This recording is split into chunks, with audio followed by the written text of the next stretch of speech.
Hi again, Madeline. Hi, Larysa.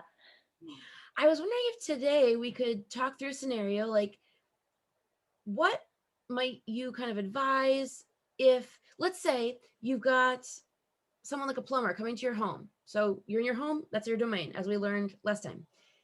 And let's say you're someone who's like really sensitive to, you know, non G rated language. Maybe you feel like the VidAngel commercial, like you're being pelted by paintballs.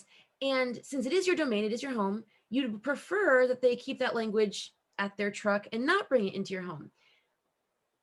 What can one do to kind of communicate that in a most loving way so you're not becoming a difficult client and also not worrying about how they're perceiving your request within your domain, which because it's your domain, that automatically makes it more reasonable. Absolutely. Great question, right? I have a need that needs to be met, right, in my home, and I want a service provider, and I'm the customer. I'm paying. It's my home, right? So around domain, um, they're the professional. They have this experience and expertise that I need. That's their domain. Um, so give me a scenario.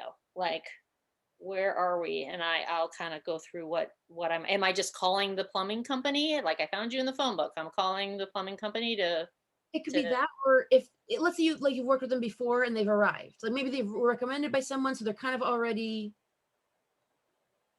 partially vetted by someone recommending them. right. Okay. And I've made the appointment. I've hired them. I've said yes to having them in my home to do this. Have I worked with them before? Yeah, maybe that's how you know that they like colorful language. Okay, so I know that they like colorful language and I've still invited them. I've still scheduled a time and had them come. I Okay. wish there was a word for colorful because I'm like, I like colors. I wouldn't. Yeah, no, I know what you're saying. Yeah. Um, um, okay. So I'm gonna call this person Bob, just for the heck of it. Um, so Bob, it's great to see you again. Thank you for coming. I'm really in need of your services. And I noticed I didn't think about this earlier, but I need to talk to you about something before we start. That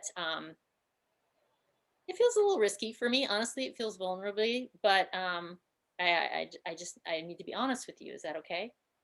It, yeah, Yeah, awesome. okay.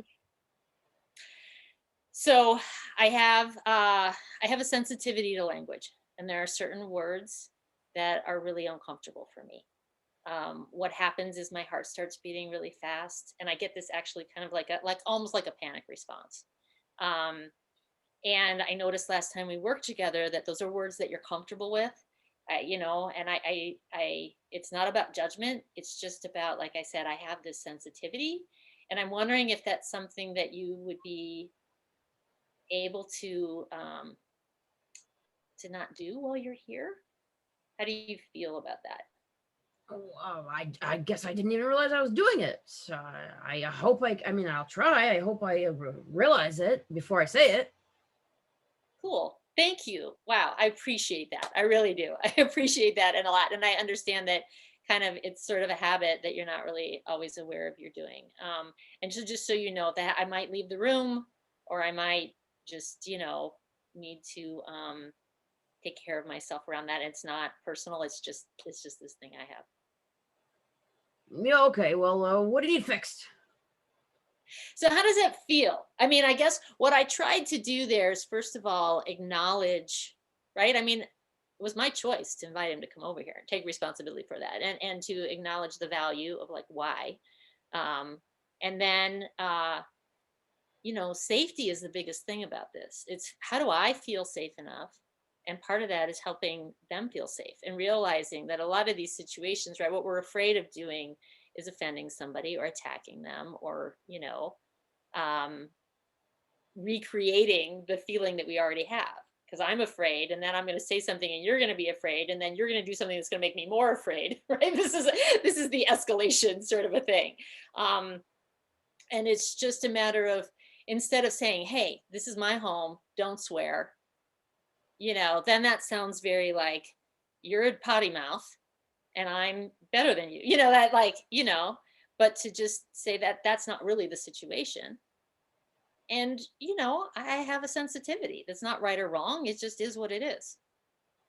I, I thought it was so interesting to kind of reveal so much about how it feels in the body and what the response is. Because I guess in my mind, that's kind of like, what's that phrase? Like showing your deck of cards or something, like your hand. Like, I mean, they're not your doctor. They don't, need to necessarily know what your medical response is. But I mean, I guess I'm so used to thinking, well, gosh, that's the kind of thing people can use against you. So where do you kind of get the confidence that what you share will be respected? Hmm. Hmm. That's a good question. And the honest answer for me, and I teach this a lot, is that um, everything is a risk, and we're moderating. Safety is what allows us to take risks. And life is unknown. We're not omniscient. It's a risk to get out of bed in the morning. It's a risk. But that's what makes the game exciting. That's what makes it fun. That's what makes us feel alive. But it's all about moderating risk. It's about risk management. So for me, I have to take the risk in in manageable enough places to collect the data. I have personally been vulnerable enough with people that I've learned to trust it. I've learned in my body, in my experience. I've done the experiment, I've collected the data, I've got the conclusion, it's safe. And the Bobs in the world out there you know what I mean, that I can trust, that when I approach them in a way that is calm and that is honest and that isn't demanding or shaming or blaming, that's what I get back. Do you So think yeah. that we're still so caught up in presenting a facade to the world of we've got it together and we're strong that it kind of maybe throws them off guard and they kind of respect that you're willing to break that mold and say what most of us feel but are usually hiding from the world?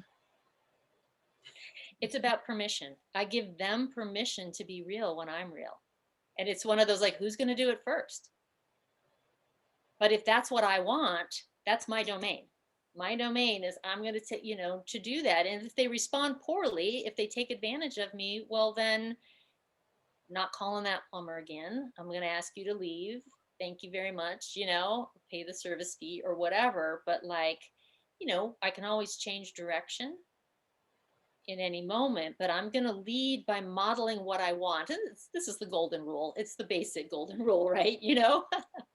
And everything is a risk. So it's about taking manageable risks with people and collecting the data. And the more I do that, the more I have learned that I create more safety in me and in the world. Well, this has certainly been very illuminating. We've got a minute or so left. Any final thoughts you'd like to share? Oh my gosh, there's always more. I guess I'll put a plug in for embodiment, which to me is that somatic element. I guess I'll leave it that, we live in a culture that teaches us to live in our heads. I think the neck up and to separate.